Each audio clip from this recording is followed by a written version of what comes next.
नमो नारायण। ओम नमो नारायण। हरि ओम नमो नारायण। श्रीमन नारायण नारायण हरि हरि। श्रीमन नारायण नारायण हरि हरि। विष्णु नारायण नारायण हरि हरि। तेरे लीला सबसे न्यारे न्यारे। तेरे लीला सबसे न्यारे न्यारे। श्रीमन नारायण नारायण हरि हरि। बोले नारायण भगवान की जय। बोले विष्णु भगवान की जय। बोले सूर्य भगवान की जय। नमस्कार, सुस्वागतम, आभार, अभिनंदन। मैं पंडित नितिन शास्त्री आप सभी दर्शकों का आज के एपिसोड पर बहुत बहुत स्वागत करता हूं। मेरे प्यारे साथियों, आज हमें बताने में बेहद खुशी हो रही है कि पंडित नितिन शास्त्री YouTube परिवार बहुत ही जल्द 1 लाख सदस्यों को पूर्ण करने वाला है। आप सभी भक्तों का इतना विश्वास है, आप सभी भक्तों का इतना स्नेह है, जो हम इस तरह से आगे बढ़ पाए हैं। हमारी जिम्मेवारी बढ़ जाती है कि भविष्य में भी आपके लिए अच्छी से अच्छी, उत्तम से उत्तम जानकारी हम लेकर के आते रहें। मेरे प्यारे साथियों, इसी तरह से भविष्य में भी अपना विश्वास और स्नेह सदा पंडित नितिन शास्त्री परिवार के साथ बना करके रखें। आज के एपिसोड में हम बात करने वाले हैं कार्तिक मास के बारे में। जैसा कि आप सभी को पता है कि साल 2021 में 21 अक्टूबर से लेकर के 19 नवंबर तक कार्तिक का महीना चलेगा और हिंदू धर्म में कार्तिक महीने की क्या महत्ता है, क्या विशेषता है, आज के एपिसोड में आप सभी भक्तों को मैं बताऊंगा। आज मैं आपको बताऊंगा कि कार्तिक के महीने में क्या कार्य करने चाहिए और कार्तिक के महीने में क्या कार्य करने से बचना चाहिए। डिटेल में आज मैं आपको बताऊंगा और मुझे पूर्ण उम्मीद है आप सभी भक्तों को आज का यह एपिसोड बेहद पसंद आएगा। मेरे प्यारे साथियों, हम कोशिश करते हैं, हम मेहनत करते हैं कि आपके लिए सबसे बढ़िया और सबसे श्रेष्ठ जानकारी हम लेकर के आते रहें। तो प्यारे साथियों, एपिसोड में आगे बढ़ने से पहले जो भी भक्त पहली बार पंडित नितिन शास्त्री चैनल पर आए हैं, चैनल को सब्सक्राइब करने के बाद घंटी का निशान जरूर दबा लेंगे, जिससे आपको आने वाली हर वीडियो की नोटिफिकेशन सबसे पहले मिलती रहे। क्योंकि व्रत, तीज, त्योहार और धर्म कर्म से जुड़ी हुई सबसे महत्वपूर्ण जानकारी आपको यहाँ पर मिलती रहती है। जैसी जानकारी यहाँ, ऐसी जानकारी और कहाँ। तो चलिए अब माता रानी को नमस्कार करते हुए आज के एपिसोड की शुरुआत करेंगे। ओम या देवी सर्वभूतेषु मातृरूपेण संस्थिता नमस्तस्ये नमस्तस्ये नमस्तस्ये नमो नमः। जयकारा शेरों वाली का, बोल साचे दरबार की जय। तो मेरे प्यारे साथियों, मैं पंडित नितिन शास्त्री हाजिर हूं आप सभी भक्तों के सामने आज का यह महत्वपूर्ण एपिसोड लेकर के। आज हम बात कर रहे हैं कार्तिक महीने के बारे में। साथियों, हिंदू धर्म में वैसे तो प्रत्येक महीने का अपना एक अलग अलग महत्व होता है। जैसे श्रावण महीने का अपना अलग महत्व है, वैशाख महीने का अपना अलग महत्व है, ज्येष्ठ महीने का अलग है, आषाढ़ का अलग है। प्रत्येक महीने की कोई ना कोई धार्मिक विशेषता है और प्रत्येक महीने का कोई ना कोई अपना एक महत्व है। तो मेरे प्यारे साथियों, आज हम बात करेंगे कार्तिक के महीने की क्या विशेषता है और कार्तिक का महीना इतना ज्यादा महत्वपूर्ण क्यों होता है। तो मेरे प्यारे साथियों, कार्तिक का महीना एक ऐसा महीना होता है जिसमें हमारे बहुत सारे मुख्य त्योहार आते हैं। जैसे करवा चौथ कार्तिक के महीने में आता है, दीपावली कार्तिक के महीने में आती है। इस तरह से ये महत्वपूर्ण त्योहार कार्तिक के महीने में आते हैं। तो अब आप खुद सोचिए कि कितना महत्वपूर्ण कार्तिक का महीना होता है। कार्तिक के महीने में जो भी पवित्र नदियों में जाकर के स्नान करता है उसका कल्याण होता है। जैसे अगर आपके आसपास कोई पवित्र नदी है, गंगा यमुना सरस्वती, अगर आपके घर के आसपास कोई पवित्र सरोवर या तालाब है, वहां पर जाकर के भी आप स्नान कर सकते हैं। कहते हैं कि अगर आपके 3 जन्मों में कोई भी पाप किए हुए हैं तो कार्तिक के महीने में गंगा स्नान करने से वो सारे पाप आपके छूट जाते हैं और आपको परमपिता परमात्मा की कृपा प्राप्ति होती है। कार्तिक के महीने में गंगा यमुना सरस्वती हरिद्वार जो भी हमारे तीर्थ हैं उन पर बहुत भीड़ होती है और प्रत्येक भक्त आते हैं अपनी अपनी मनोकामना लेकर और मां गंगा में श्रद्धा से डुबकी लगाने के लिए। मेरे प्यारे साथियों, कार्तिक के महीने में अगर आप नित्य रूप से भगवान सूर्य नारायण की पूजा करते हैं तो यह विशेष फलदायी होती है।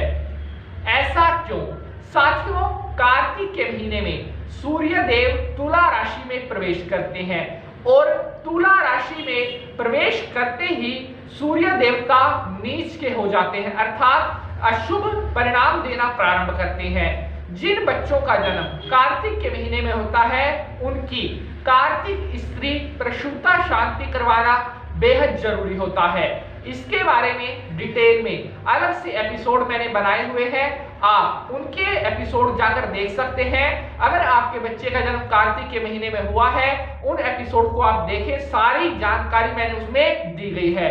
प्यारे साथियों, जिन बच्चों का जन्म कार्तिक में होता है उनके लिए सूर्य शांति की पूजा बेहद जरूरी होती है, अन्यथा ऐसे बच्चों को अपने जीवन में बहुत सारी कठिनाइयों का सामना करना पड़ता है और कई बार मेहनत करने के बावजूद भी ऐसे बच्चों को सफलता हासिल नहीं होती।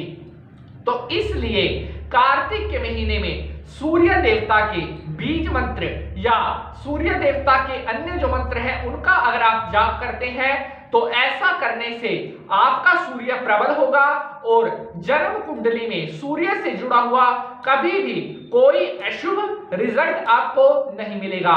प्यारे साथियों, विशेष तौर पर जो कार्तिक का महीना होता है, इस महीने में सूर्य देव के लिए अनुष्ठान या पूजा पाठ अगर हम करवाते हैं वह विशेष फलदायी होता है। इसके अलावा साथियों, अगर आप कार्तिक के महीने में दीपदान करते हैं, दीपदान का अर्थ है कि शिव मंदिर में जाएं, विष्णु मंदिर में जाएं, गणेश मंदिर में जाएं, आपके आसपास निकट कोई भी मंदिर है वहां पर आप जाएं, वहां पर आपने गाय माता का जो शुद्ध देसी घी है उसका दीपक डेली जलाना है।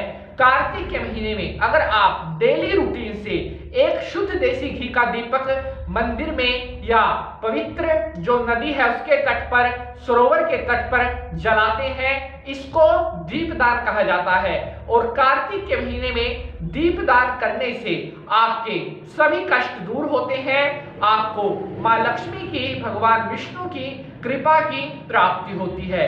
इसके अलावा कार्तिक के महीने में जितना ज्यादा आप अपने पूर्वजों का ध्यान करके, अपने पितरों का ध्यान करके उनके लिए दान करते हैं, उतना ज्यादा आपको सुख सौभाग्य की प्राप्ति होती है। जैसा कि आपको मालूम है कि कार्तिक महीना प्रारंभ होते ही दीपावली का समय भी आसपास होने लगता है। तो साथियों, कहते हैं कि जो लोग भी दीपावली के दिनों में अपने पितरों के लिए पूजा पाठ करवाते हैं, सप्ताह करवाते हैं या श्रीमद् भागवत का पाठ करवाते हैं, ऐसा करने से उनके पितृ देवता प्रसन्न होते हैं और उनको शुभ आशीर्वाद प्रदान करते हैं। अगर आप दीपावली के दिनों में अपने पितरों के लिए वस्त्र का दान करते हैं, बर्तन, चप्पल, छतरी, जूता, इन सब का दान करते हैं तो कभी भी आपके घर में पितृदोष नहीं होगा, हमेशा पितरों की पूर्ण कृपा की प्राप्ति आपको होगी। इसके अलावा कार्तिक के महीने में आप एक बात जरूर करें, यह काम आपने करना ही करना है। सुबह आप 4:30-5 बजे उठें और अपने घर पर गंगा जल, थोड़ा स्नान करने वाले जल में गंगा जल डाल लें और गंगा माता का ध्यान करते हुए स्नान करें। उसके बाद आपने प्रतिदिन एक माला सूर्य का बीज मंत्र जरूर जपना है। प्रिय साथियों, जो एक जानकारी मैं आपको दे रहा हूं, अगर आप कार्तिक के महीने में ये कार्य करते हैं तो आपके ऊपर सदैव भगवान की कृपा बनी रहेगी, आपको सदा मुरली मनोहर की कृपा की प्राप्ति होती रहेगी। इसके अलावा अब बात करते हैं कार्तिक के महीने में क्या कार्य करने से बचना चाहिए। साथियों, कार्तिक का महीना हमारे धर्म में बेहद ही पवित्र महीना कहा गया है। इस महीने में आपने अपने खान पान का बड़ा ध्यान रखना चाहिए। आप अपने स्वभाव का, अपने आचरण का विशेष रूप से ध्यान रखें। ऐसा कोई भी कार्य कार्तिक के महीने में ना करें जिसके करने से किसी दूसरे को हानि हो। वैसे तो ऐसा कार्य कभी भी नहीं करना चाहिए जिसके करने से कभी किसी को नुकसान हो, कभी किसी को दुख हो। साथियों, कार्तिक के महीने में जितना ज्यादा आप दान करते हैं वह दान आपको कई गुना होकर के दोबारा मिलने वाला होता है। कहते हैं कि कार्तिक के महीने में किया गया दान आपके वंश को बढ़ाने वाला होता है, आपके वंश में सुख शांति को देने वाला होता है। इसके अलावा कार्तिक के महीने में अपने घर में जितना ज्यादा आप शुद्धि रखेंगे, अपने भोजन में जितना ज्यादा आप सात्विक आहार लेंगे, प्याज लहसुन का प्रयोग कार्तिक के महीने में भूलकर भी नहीं करना है। इसके अलावा कार्तिक के महीने में अपने घर में जितनी ज्यादा आप साफ सफाई रखेंगे उतना ज्यादा आपको देवताओं की कृपा की प्राप्ति होगी। साथियों, महालक्ष्मी माता का जितना ज्यादा पूजन आप, जितना ज्यादा भजन कार्तिक के महीने में करेंगे उतना ज्यादा आपके पास पैसा टिकेगा, उतना ज्यादा आपके पास धन टिकेगा।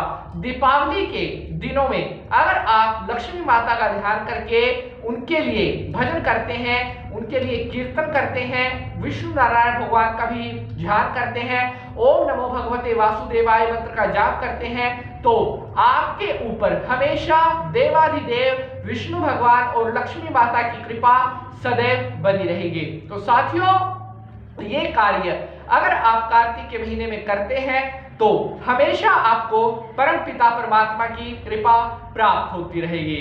आशा है जानकारी आपको पसंद आएगी। अगर आपका कोई प्रश्न है तो कमेंट बॉक्स में आप पूछ सकते हैं। प्रिय साथियों, एपिसोड को ज्यादा से ज्यादा लाइक और शेयर जरूर करें ताकि महत्वपूर्ण जानकारी अन्य भक्तों तक भी पहुंच सके। आज के लिए बस इतना ही। अब आपसे मुलाकात होगी अगले एपिसोड में किसी नए विषय के साथ। तब तक हंसते रहें, मुस्कुराते रहें। जय माता की। ओम नमः शिवाय।